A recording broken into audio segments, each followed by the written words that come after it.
Argentina গতিময় football খেলে না, মেসিদের নিয়ে ব্রাজিল কোচের এমন মন্তব্যের ভিন্ন জবাব দিলেন আর্জেন্টিনা কোচ। আনচেলত্তির করা মন্তব্যকে সমালোচনা নয় বরং প্রশংসা হিসেবেই দেখছেন স্ক্যালোনি। বললেন, আনচেলত্তি স্প্যানিশ, ইতালিয়ান আর পর্তুগিজ ভাষার একটা মিশ্রণে কথা বলায় অনেকেই তাকে ভুল বুঝতে পারেন।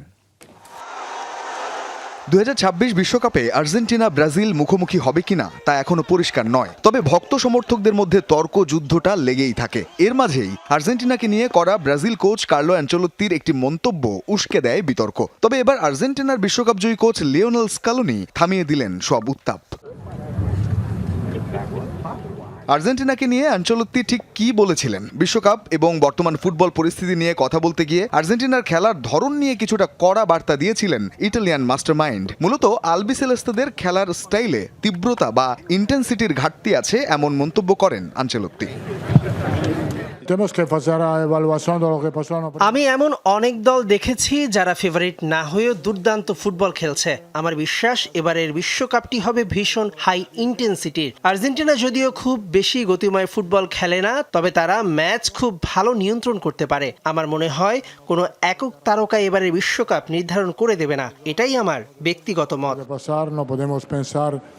অস্ট্রিয়ার বিপক্ষে গুরুত্বপূর্ণ ম্যাচের আগে সংবাদ সম্মেলনে আর্জেন্টাইন কোচ স্ক্যালোনির সামনে তুলে ধরা হয় সেই প্রশ্ন। তবে আনচেলত্তির ওই বক্তব্যকে সমালোচনা হিসেবে না দেখে বরং প্রশংসা হিসেবেই নিলেন ঠান্ডা মাথার স্ক্যালোনি।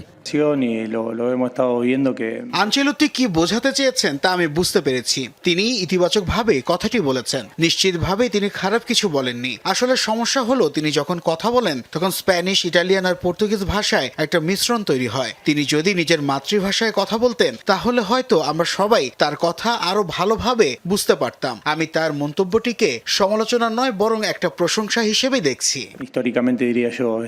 অস্ট্রিয়াকে হারাতে পারলে এবং অন্য ম্যাচে আলজেরিয়া যদি জর্ডানকে হারায় কিংবা ওই ম্যাচটি ড্র হয়, তবে গ্রুপ চ্যাম্পিয়ন হয়েই পরের রাউন্ডে যাবে আর্জেন্টিনা। অন্যদিকে হাইতির বিপক্ষে 3-0 গোলের বড় জয়ের পর ব্রাজিলও কিছুটা স্বস্তিতে। 25 জুন স্কটল্যান্ডের বিপক্ষে ম্যাচ দিয়ে গ্রুপ সি এর মিশন শুরু করবে সেলেসাওরা। রঞ্জন শান্ত, যমুনা স্পোর্টস।